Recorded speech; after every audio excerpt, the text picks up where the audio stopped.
speaker is Steve Burgess from University of Cambridge.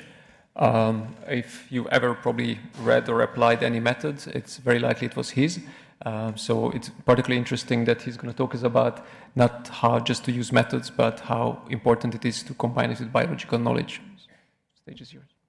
Thank you. I have conflicts of interest, so I work part-time at Sequoia Genetics, where I do this sort of stuff but get paid slightly more, and I'm funded by the Wellcome Trust.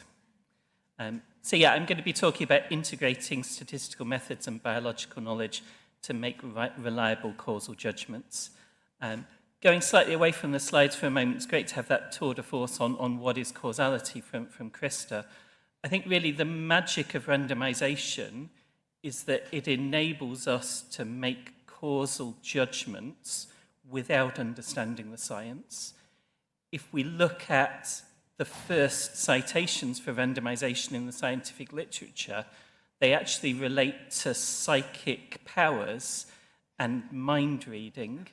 And the reason for this is because people couldn't think of how to answer these questions in a scientific way. And so they had to come up with ways of answering these questions, not looking at the science at all, just using randomization to say, well, if you have psychic powers, you should be able to do better by chance. If you're not doing better by chance, then we can say that you don't have any psychic powers. The difficulty, though, is that the magic that randomization does, and it's true in trials as well, if you randomize people to take paracetamol or not take paracetamol, we don't need to understand how paracetamol works. We don't need to understand the science in order to say that paracetamol reduces the risk of having headaches. The danger, though, is that because randomization allows us to make inferences in the absence of the science, that we can perform these methods in a very science-free way. And I think the real topic of the talk today is why we can't or why we shouldn't do that. So just to repeat from where Krista came from, so what is Mendelian randomization? We're using genetic variants as instruments, as these kind of unbiased external kicks in the system which influence the exposure of interest but don't associate with any confounding pathway, and they don't affect the outcome directly.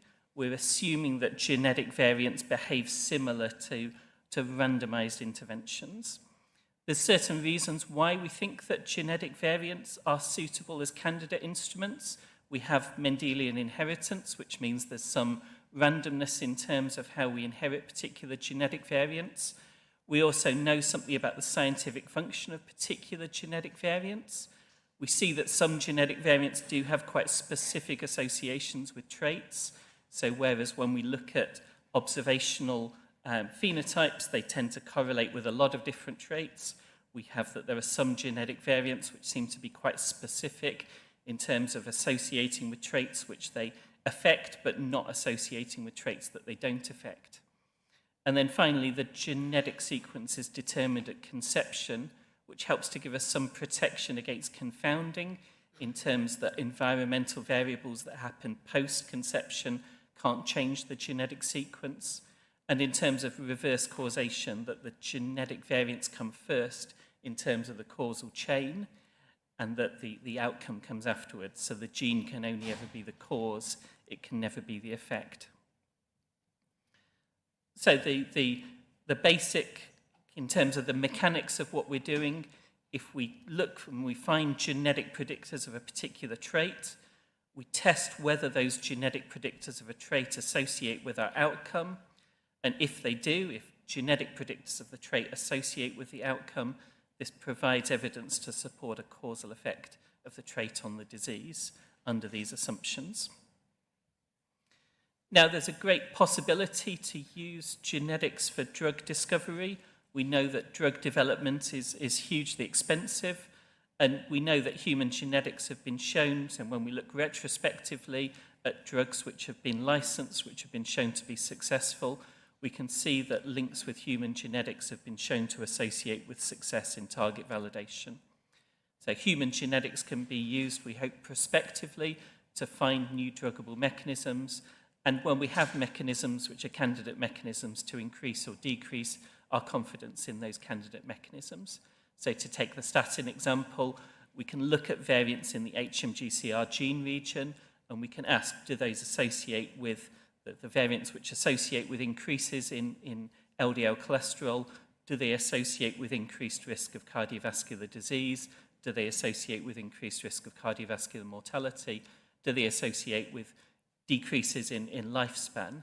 And the answer to those questions from Mendelian randomization is yes, we do see results that recapitulate the randomized controlled trials there.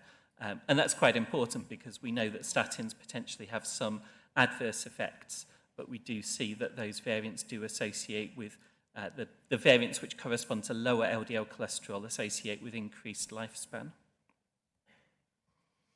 There's a great possibility to perform Mendelian randomization analyses. We can see that we can perform these analyses just using GWAS data. As Krista has shown, some of these analyses just rely on taking one number and dividing it by another number. That's about as simple as a statistical method can be. But in that simplicity, there is the difficulty that the implementation is what we really need to think about. It's not just the mechanics as to how can we do the method. It's should we be doing this method? Are we doing this method in the right way? And certainly there have been many implementations which have been quite insightful and thoughtful, but there's also an increasing number of these implementations which have been done in an uncritical way, where people are performing these analyses in quite an algorithmic, quite a turn-the-handle, perform the analysis sort of way. So what I really want to talk about is what is a good Mendelian randomization analysis? How can we improve the quality of Mendelian randomization analyses? Apologies if you haven't seen the film Kung Fu Panda, but to spoil a film which is slightly old, we want the secret ingredient for performing these analyses, and when we open this scroll up, we see there is no secret ingredient, it's just you. There is no formula behind these things that this is science, this is not magic, this is something where we really need to think around how can we take all of the evidence, how can we look at this together and come up with a reasoned conclusion. So certainly not all questions can be answered in terms of Mendelian randomization, not all questions can be answered in reliable ways. And some of the analyses, I think we were going to have a high degree of confidence in our conclusions. That doesn't mean we should only do analyses which have high confidence in our conclusions. I think sometimes there are important questions which are very difficult to answer using observational data. So questions like the coffee and mortality, which are very important questions. And even if we can't get perfect evidence, it's better to have some evidence and be aware of the limitations of that evidence than to have no evidence at all. The fundamental point that we're making when we perform Mendelian randomization, we're assuming this gene-environment equivalence. We're assuming that the genetic variants that we look at, which influence this environmental exposure, so something like coffee drinking, something like LDL cholesterol, that having the genetic variant is equivalent to a proposed intervention changing the population distribution of that exposure. And I think thinking about that analogy can really help us to think about what question do we want to answer, what question are we able to answer, and are those the same? And I think sometimes we need to start off by thinking, what is the question that we really want to answer? But at other times, we can't answer that question in a reliable way, so we have to think, what question are we able to answer? And I think Mendelian randomization really starts off by saying, what can we do, what questions can we answer? Maybe they're not exactly the same as the questions that we really would like to answer, but at least we can answer them in a reliable way. So the questions that we really want to ask whenever we think about what our exposure is it plausible that we can find genetic variants which mimic these sort of exposures, which mimic these sort of interventions? And in some cases, the answer is no, and I think in such cases, Mendelian randomization shouldn't be attempted. If it is plausible, then maybe we've got some uncertainty there, so we've got an analysis which provides some evidence, but the value of that evidence is maybe limited. There are limitations in our analysis. So to think about some examples of this, to think about some of the questions that we really want to be asking, so I'm going to put these into 5 different categories. The first category, thinking about the question that we're answering. So some exposures I think are really implausible to investigate. Examples of where the exposure is primarily determined by maybe social, cultural, environmental factors, where we think even if we do find genetic predictors of these things, that they're going to reflect more wider population changes rather than specific changes, which would be equivalent to the intervention which we'd be interested in. One of the paradigmatic examples of this is chopstick use. If you did a GWAS for chopstick use, I'm sure you'd find genetic predictors of whether you use chopsticks or not, but whether those would really represent biological effects that we could replicate, or whether they represent social or cultural differences which we can't intervene on. In some cases, we're not able to find specific genetic predictors of the exposure. So let's suppose that I'm interested in the causal effect of left leg mass. Let's suppose that I think that left leg mass is a causal risk factor for coronary heart disease. I could perform that Mendelian randomization investigation. I could go online, I could look at the UK Biobank, I could look at the GWAS results that have been published. We will find genetic predictors of left leg mass. That analysis is perfectly plausible to be done. But would we really assume that genetic predictors of left leg mass are only affecting left leg mass in a specific way, in a unique way, in such a way that I can say, yes, this is left leg mass that is the causal risk factor in this case? I think that's implausible. If we look at something like air pollution, again, we're able to find genetic predictors of air pollution, but in effect, and in some data sets such as UK Biobank, air pollution is just estimated based on somebody's postal code, somebody's zip code. So in effect, we're instrumenting geography here. We're instrumenting social position rather than actually instrumenting something which we can intervene on. Maybe a slightly more controversial example, if we look at gut microbiota, again, is it really plausible that we can find genetic variants which influence specific gut microbiota in such a specific way that we can say, yes, it is that particular species of the gut microbiome which is really causing the downstream outcome that we're looking at? Thinking about the choice of variants, the ideal way to do a Mendelian randomization would be a biologically motivated analysis. So for a protein, we're often looking at variants in the coding region. If you didn't listen to Adam Butterworth's talk, so that should still be recordable, he gives a lot of examples there of genetic predictors of proteins and where we're measuring, where we're not quite sure what we think that we're measuring, what we're measuring. But we really want to be ideally looking at variants where we know something about the biology, where it's plausible that the genetic variants are influencing that exposure in a more direct way. So some examples here, some classic examples looking at lipids. We want to be looking at genetic variants in gene regions where we know that the product of that gene is going to be influencing the biology of the risk factor that we're interested in. If we've got inflammatory factors, we want to be prioritizing those gene regions which encode those particular proteins. If we've got looking at blood pressure, again, we can look at specific mechanisms and again, maybe get more specific findings than what we'd get if we just looked at all genetic predictors of blood pressure. Another really important tool here is looking at positive control outcomes. So does the genetic variant associate with downstream traits of interest?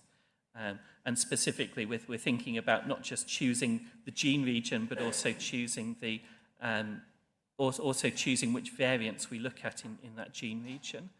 One of the other points that Adam made is we often want to look at just a single variant in the gene region. It's not particularly sophisticated from a statistical point of view, but in terms of putting all of our eggs in one basket, we'd rather put our eggs in the most reliable basket. And I think using these positive controls, these variants, which we think that the mechanism should affect, is a good way of both validating our analysis, but also of choosing which variants we really are interested in, those ones that we really think are on the causal pathway of interest. So as an example, this here is looking at genetic variants in the IL-1RA gene region, the interleukin-1 receptor antagonist gene region. Again, we've got lots of the Bradford-Hill criteria for causation, which we can demonstrate here. So Bradford-Hill's criteria were all around these kind of qualitative judgments of when does an association smell causal, when does it seem as if it's plausible. So, for example, we know that there are analogues of interleukin-1 receptor antagonist which are given to patients with rheumatoid arthritis.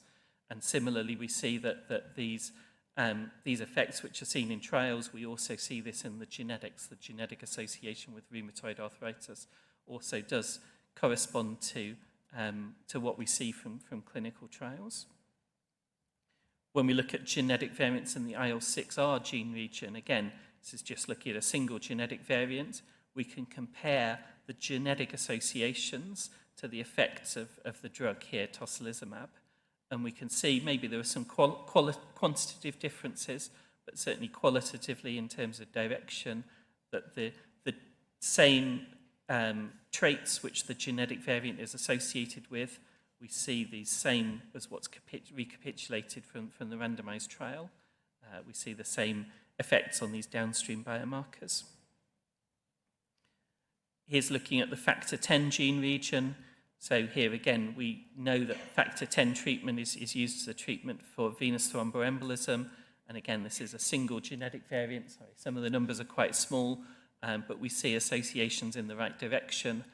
This analysis, mostly we were interested in the coronary artery disease association, and here we showed a null association, which is slightly disappointing, but suggesting that this mechanism couldn't be, or certainly there's no human genetic evidence that this mechanism could be repurposed for trying to reduce coronary artery disease risk. And perhaps even seeing some sort of safety signal here that we actually see a positive association with subarachnoid hemorrhage. There is some bleeding complications which are associated with this drug. So again, it can help us to tell not just about the primary effect, but also around repurposing and around safety signals. Looking at lipoprotein little a, so we're looking here at genetic variants in the LPA gene region, and again we see that strong associations of genetically predicted LP little a with atherosclerotic disease, but not so much in terms of thrombotic disease. For stroke, we see associations with ischemic, the kind of clotting type strokes, but not the bleeding type strokes. So again, this kind of analysis, we can look at trying to determine the primary endpoint for an LPA lowering trial, as to we can use the genetics here not just to know what is there an effect, but where is the effect most strong. The third of these kind of pitfalls is thinking about inappropriate choice of variants. Nice that Krista had the coffee example already. If we look at genetic predictors of coffee consumption versus genetic predictors of plasma caffeine levels, we actually get slightly different genetic predictors. And really, it depends on the question that we want to answer as to which genetic variants that we might want to look at here, in that there's two different ways that a genetic variant could be associated with increased coffee consumption. That there are some individuals who are fast caffeine metabolizers, which is the kind of bottom part of the picture, whereby these people metabolize caffeine more quickly, and so actually they need to drink more coffee in order to get the same caffeine hit. Whereas there's other genetic variants which might affect coffee consumption in a more direct way, and so associate with increased plasma caffeine consumption. And which genetic variants you might want to include in this analysis depends on exactly how you want to frame the question of interest. For example, if we're interested in cancer of the esophagus, we're interested more in terms of coffee consumption rather than caffeine levels. We really think it's the coffee consumption that's the causal risk factor. It's putting 80-degree liquid down your throat, which is what's doing the harm. Whereas if we're interested in atrial fibrillation, we're more interested in your caffeine levels, your plasma caffeine levels. And so these variants which, look like they associate with increased coffee consumption, if we were using coffee consumption as the marker of the exposure, we'd in fact get exactly the opposite direction of effect. That yes, these variants associate with greater coffee consumption, but they actually associate with lower plasma caffeine levels. Another example where we need to be careful is whether we're looking at genetic predictors of drug usage versus genetic mimics of the drug mechanism. One would want to look at genetic variants for a particular mechanism, let's say blood pressure lowering. We've got here genetic variants associated with calcium channel blocker usage. In fact, again, if we look at genetic predictors of calcium channel blocker usage, we're going to get the wrong answer. And we can see here that all of these variants which associate, the blue is the effect on calcium channel blocker usage, these variants associate with greater usage, but actually greater blood pressure. And again, you'd have the question the wrong way round. It's not as if the calcium channel blockers are increasing somebody's blood pressure. It's that they have increased blood pressure and therefore they're using more calcium channel blockers. So again, if you use the genetic predictor of drug usage, at the bottom here we get diametrically the wrong answer. We would suggest that calcium channel blocker usage, genetic predictors of calcium channel blocker usage associate with increased risk of stroke, whereas in trials they associate with lower risk of stroke. And the reason is because we're not looking at really, we're putting the cart before the horse here. It's really, when we look at the drug intake behavior, we're looking at the effect of having high blood pressure. Whereas if we perform this analysis using variants in calcium channel blocker mimicking gene regions, we in fact get the right answer here, that lowering blood pressure does reduce risk of stroke. So yeah, the problem that if the variants are associated with the biomarker with blood pressure primarily and drug use secondarily, then we get exactly the wrong answer. So yeah, sorry, let me put that up for a moment because that's the important point. So the sort of questions that we want to ask is really looking for consistency, and there's a lot of different MR methods out there. So Krista mentioned the MR-EGR method. There are lots of different, all of these Mr. Men, these MR methods. Really what they're all looking for though is they're really looking for consistency of results. And in effect, in a sense, looking at the picture of the results is almost more powerful than looking and performing all of these different methods. That we really would be confident in, say, blood pressure as a risk factor if we're seeing that lots of different genetic predictors of blood pressure associate concordantly with disease risk. And when we see this consistency, again, thinking about Bradford Hill's criteria, one of the criteria is looking for consistency of evidence. And yes, there's a lot of sophisticated statistical tools to try to assess this, but really this is all that they're doing. They're really asking this question about consistency of evidence. Also interested in co-localization. Again, co-localization is not a perfect tool, but co-localization can increase the confidence in a finding from Mendelian randomization. I've mentioned already positive, negative controls. We can look at population subgroups as well. So sometimes there's not just negative control outcomes, maybe there's negative control population groups. So one of the famous analyses Krista put up about alcohol consumption, when we look in East Asian populations, we can look at the genetic associations in men and women separately, as we know that alcohol consumption is much lower in women in East Asia than in men. So we'd expect if those genetic associations with disease are really driven by alcohol consumption, we'd expect to only see those associations in drinkers, in men, and not in women. Let me move on.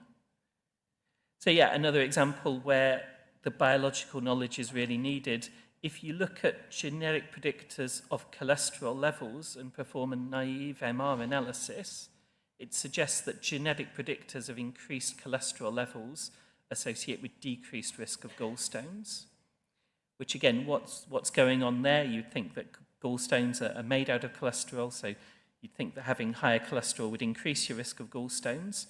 Well, what we're measuring when we measure cholesterol, we're measuring cholesterol in the bloodstream. If we're interested in coronary heart disease as the outcome, then circulating levels of cholesterol really are the correct risk factor.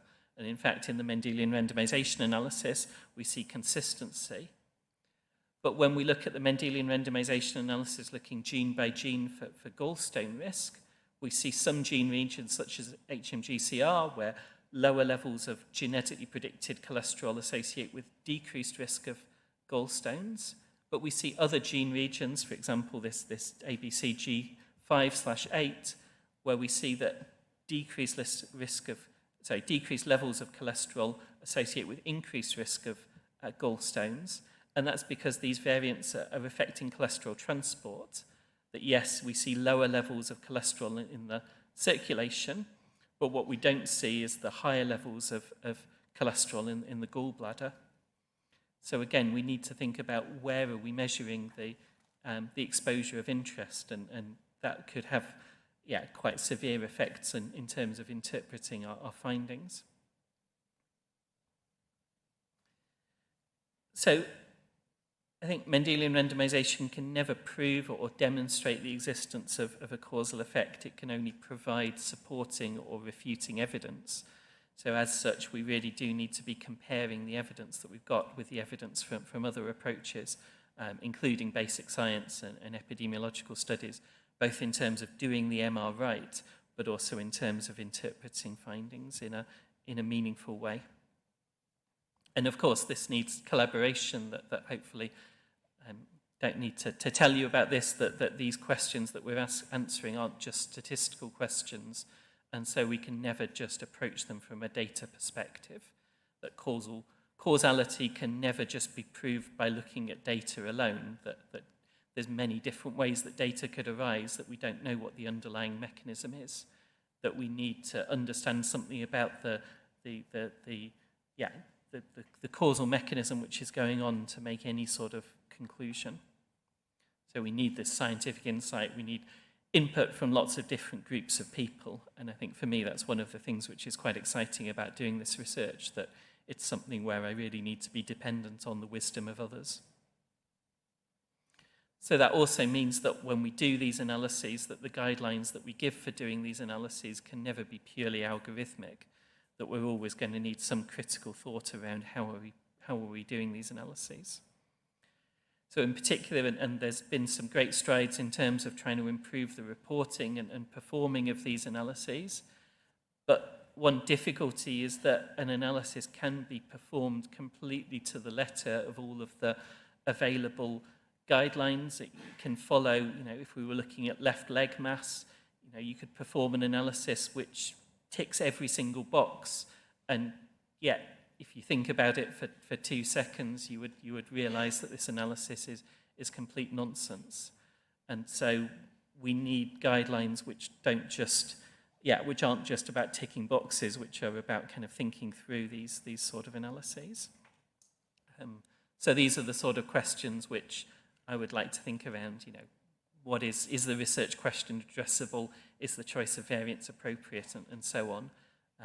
So these are questions which, you're maybe not going to be able to come up with a single answer to this, yes or no. And I think the evidence that we've got, again, is not just going to be single, yes, there is a causal effect, no, there isn't, that there's always going to be lots of shades of grey with these things. Another way of thinking about this kind of traffic light of, if we have genetic variants which we think affect the exposure primarily, specifically, they're in a gene region with known biological relevance to the exposure, then maybe causal claims cautious causal claims are appropriate. We've got the bottom category of where we think it's unlikely that any genetic variant could affect the exposure primarily or specifically, where I think we shouldn't be doing MR. And then this kind of middle section where, we have some plausibility of the instrumental assumptions, but we're not confident in them, and so we need our conclusions to be helpfully nuanced, and we need to be honest about the limitations of our analyses. Yeah, as I've said, this is not just around target validation. I think we can answer questions about all stages of drug development, about biomarkers, about efficacy, about effect heterogeneity. When we have a valid instrument, we can perform these wide target analyses, and I think we can come up with really powerful conclusions. And one of the ideas of our research group is not just trying to think around prioritizing or deprioritizing risk factors, but trying to answer more translational questions to gather focused evidence. So I think the kind of place where our evidence is going to be used is not just in that final phase 3 of here's the question, what's the answer, but how can we try to find the best targets for intervention, maybe think about when's the optimal time to intervene, think about who would most benefit from intervention. So I think when we have high-dimensional data, we really want to be trying to understand what are these different causal pathways, thinking about mediating pathways, thinking about even at a single gene region, can we think about multiple causal pathways there? Think about whether variants give us similar estimates or different estimates.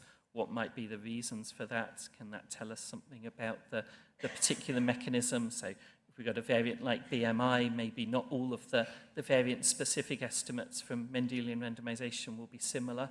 What can we tell from those dissimilarities?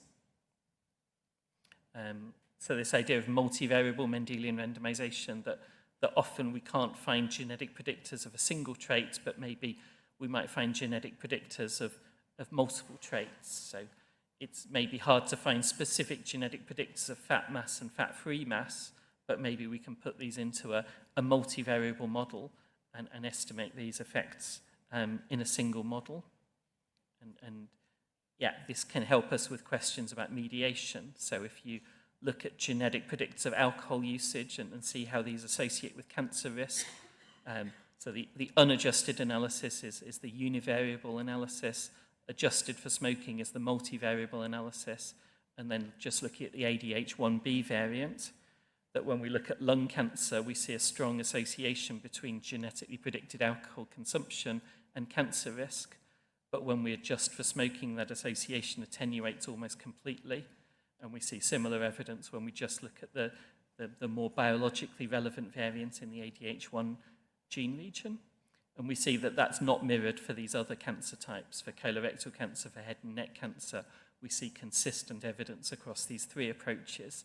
But for lung cancer, we see that this association attenuates sharply on adjustment for smoking. So maybe there's some pleiotropic effect of smoking going on there.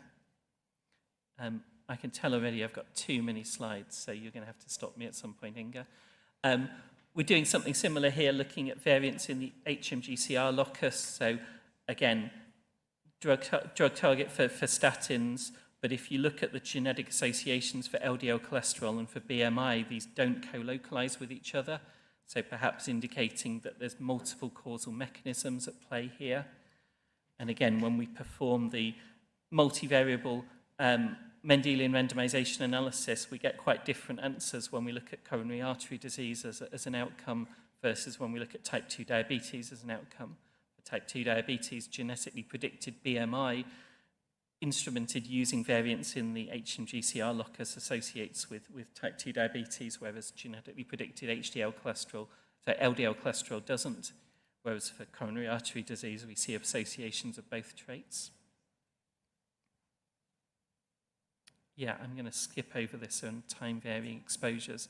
That's certainly something that we're interested in, trying to say, can we find distinct genetic predictors of a risk factor at different time periods and even during critical periods? So it's quite hard to perform randomized control trials on pregnant women, but we can look and see how genetic predictors of things like beta blockers, genetic variants which mimic that mechanism, see how they correlate with pregnancy outcomes.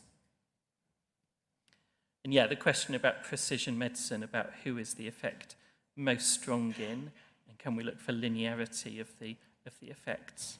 So for example, when we look at genetic variants in the LPA gene region, we see this beautiful log linear relationship between the genetic association with absolute levels of lipoprotein a and the genetic association with coronary heart disease risk. And similarly, we can divide the population into deciles based on their level of genetically predicted lipoprotein a, and we can see here again a really nice log linear relationship between the two, suggesting that your reduction in coronary heart disease risk is proportional to the absolute change in lipoprotein a. But yeah, final thing is that we need to be careful here in terms of coming back to what I said at the beginning about what question is Mendelian randomization answering. And the question it's answering is really about lifelong differences in the distribution of a risk factor.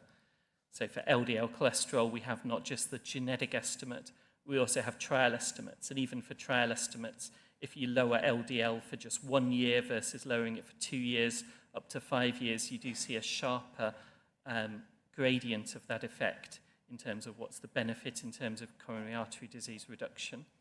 The genetic estimate here is around 2.5 times that of the trial estimate, so indicating that we're not just lowering LDL cholesterol for a few years, we're lowering it lifelong.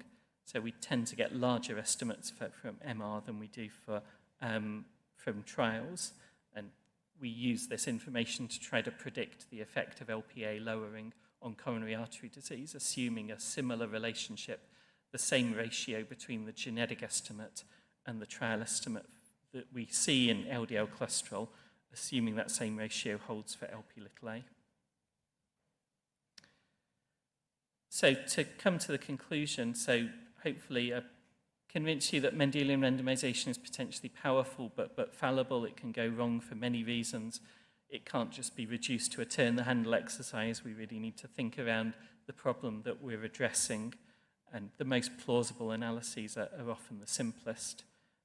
So I think there's a great potential for genetics to improve the efficiency of drug development, but we really do need to think carefully about what are we instrumenting, and is the question that we're answering the same as the question that we want to answer. Thanks to people I work with, some references, and otherwise happy to answer any questions.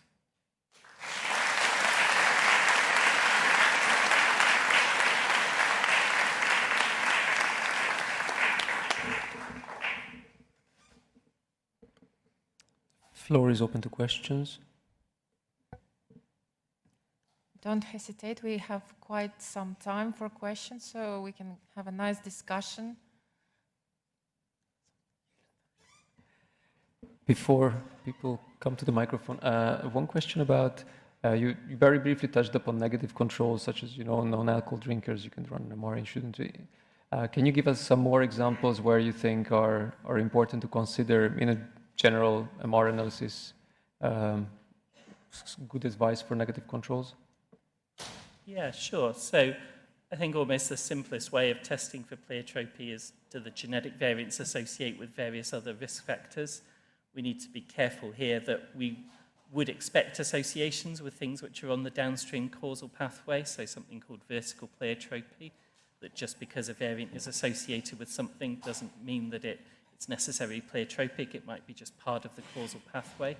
But yeah, so generally speaking, a lot of negative controls are things like handedness or hair color, which we wouldn't expect the genetic variants to affect. But again, there's some, so for example, if we were interested in the effect of asthma on a particular outcome, if we look at outcomes that happened before somebody would have developed asthma, then that's something which would be a good negative control. Or alcohol consumption, again, we wouldn't expect outcomes at age 10 to be affected by alcohol consumption. So again, if we saw, that might be slightly difficult because you might have some intergenerational effects, but yeah, if you saw strong associations between genetic predictors of alcohol consumption and outcomes, then yeah, you might worry about the validity of your genetic variants as instruments. Kaur Alase, University of Tartu. What are your thoughts on using Steiger filtering? So Steiger filtering to get rid of reverse causality. So the idea is you look at the effect on the outcome is larger than the effect on the exposure. And the reason I'm asking is, is we looked at an intriguing example recently of the effect of blood glucose on glycated hemoglobin. And most of the effects there are larger on glycated hemoglobin than glucose, because the first one is a very noisy measurement. Yeah, no, that's a great question. So thinking here around these kind of bidirectional Mendelian randomization analyses and Steiger filtering, as Cor said, is if the genetic association with the outcome is stronger than the genetic association with the exposure, that's in some way implausible. But as you said, measurement error being one particular example, or even sample size, if you have much larger sample sizes, you might see stronger effects.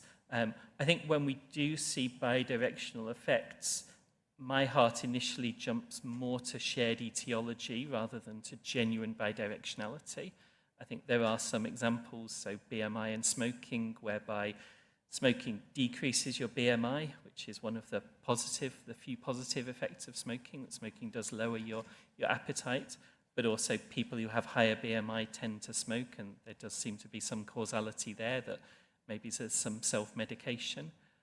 But I think generally speaking, if I saw effects in both directions, I'd probably, my prior belief there is that there's some shared etiology there rather than a literal bidirectional effect. I was wondering whether you could expand a little bit more on example of infectious disease studies for causality in infectious disease such as COVID. Maybe some examples and what can go wrong. Yeah, so obviously genetic predictors of COVID would be quite difficult to look at, and again, would we truly believe that you would find true mechanisms going on there, and in terms particularly in the early days of COVID infection, where the infection levels were quite socially patterned. In terms of thinking about COVID as an outcome, again, when we look at these genetic associations, we're looking at lifelong shifts in risk factors, and so that kind of question I think is really natural for looking at primary prevention, and slightly more difficult, and not to say that it couldn't be done, but more difficult when we're thinking about disease, infectious disease. I have a naive question maybe, but this is Urco Mariorta from Biogun in Bilbao. So common variants have, wasn't me. My question is not that funny, but common variants have a long evolutionary history and rare variants tend to be newer, so they tend to have larger effects. So I wonder, what is the experience from MR about the relationship between traits? They tend to be linear, or do you see like non-linearities when you change the range of intervention in the exposure? Yeah, so typically for most, I put Lp(a) up there. Lp(a) is quite an unusual phenotype in that it's about kind of 40 to 60% genetically predicted. So when we look at genetic predictors of Lp(a), we can look at a broad range of Lp(a) values, whereas if I put a similar plot up there for BMI, kind of in European populations, people in the lowest decile, we're looking at an average BMI of maybe 24, and maybe at the top end we're looking at maybe 26. So we're not looking at that full range in quite the same way when we just look at the genetic associations. When we think about rare variants, I think we need to worry about things like the kind of population stratification.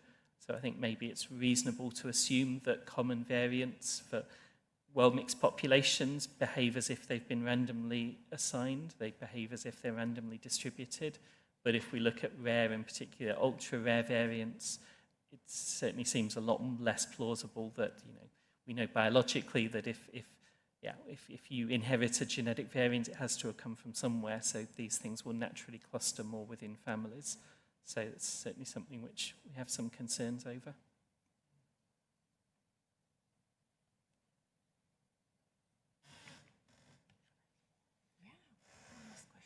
Okay, maybe one last question. No, sorry, please go ahead. That's right. Thanks, Stephen. I think these are all great recommendations, but I wonder also in terms of the statistical methods that we use. We've heard a lot of talks over the last couple of days, and the impression left after a lot of these talks is if you do Mendelian randomization with large sample sizes, everything is causal, basically. So is there a recommendation also for being more stringent with what we call causal in terms of statistics? Or do you have some, I don't know, thoughts on that? Yeah, so practically speaking, we've tried to perform kind of wide-angled analyses. So, I mean, obviously there's a lot of different causal hypotheses that one could test, and just because you're just looking at one risk factor and outcome in a single study doesn't mean that you don't need to think about the kind of broader consequences of multiple testing. So yeah, I think that's where negative controls can really help in terms of, you know, if we see that something causes everything, then probably maybe it actually causes nothing. Though certainly in our research, we've tried to look quite broadly at a range of different diseases, and then at least that way we can have some sense of the kind of multiple testing burden in terms of our analyses. But yeah, I think there are examples where we have seen reasonably convincing null results, and in a sense, I almost trust the null results more because there's a lot of ways that results could be biased, but there's very few ways that you'd think that bias would lead to a null finding. Yeah. I have another question. Thanks, Stephen. I'm Amy from the University of Bristol, and I've been looking into, which I know you've spoken a little bit about before, and cautioning the use of, but we've been looking into whether we can apply MR in the context of the microbiome. And then one of the things that I was sort of unsure about is if you do have multiple traits, so you're performing MR, a series of MR analyses, and you've got traits which are quite correlated with each other, sort of what you do about multiple testing in that situation, because they're not necessarily independent tests, and how you do correct for that. I just wondered what your opinion was. Yeah, that's a great question. We tend to correct for the number of hypotheses that we test for, and we tend to not, well, it's not true. We certainly have at times thought around what's the dimensionality of the space that we're looking at, and used approaches such as principal component analysis to try to think about the effective number of tests. I think in that case, there's possibility about using some of the multivariable approaches. If you've got traits where the genetic predictors are associated with multiple traits. I think there are other approaches, maybe just combining, and maybe it's not plausible to say that you've got specific predictors of individual gut microbiota, but if you looked at variables such as alpha diversity or beta diversity, maybe it's more plausible that they could be some genetic predictors of some of those things. So maybe sometimes it comes around, yeah, phrasing the question in a way for which the MR analysis will be plausible. Thank you.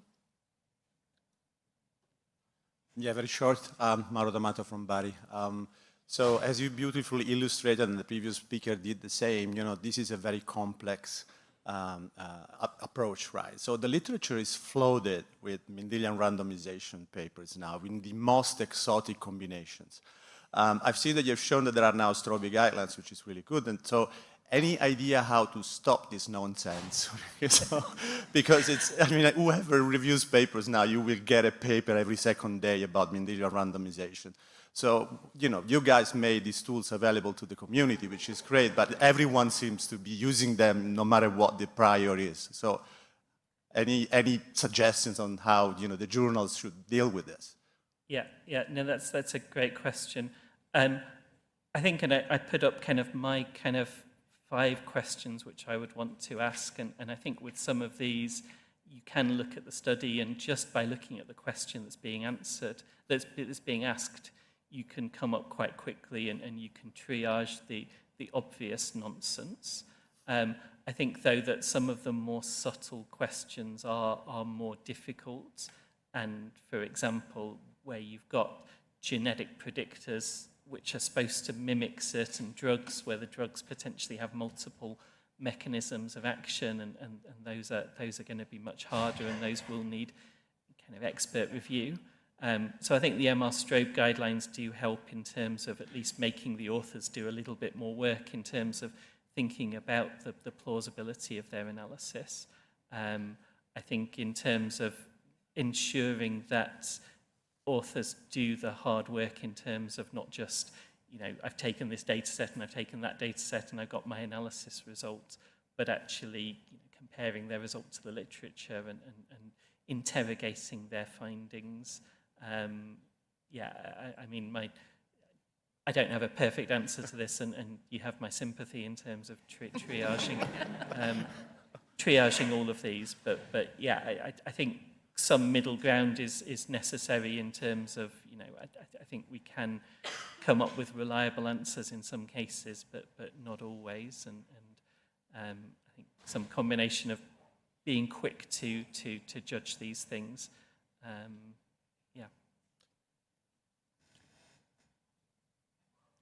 Thank you very much, Stephen. I think it was an excellent question time and presentation. Let's thank again to our speakers.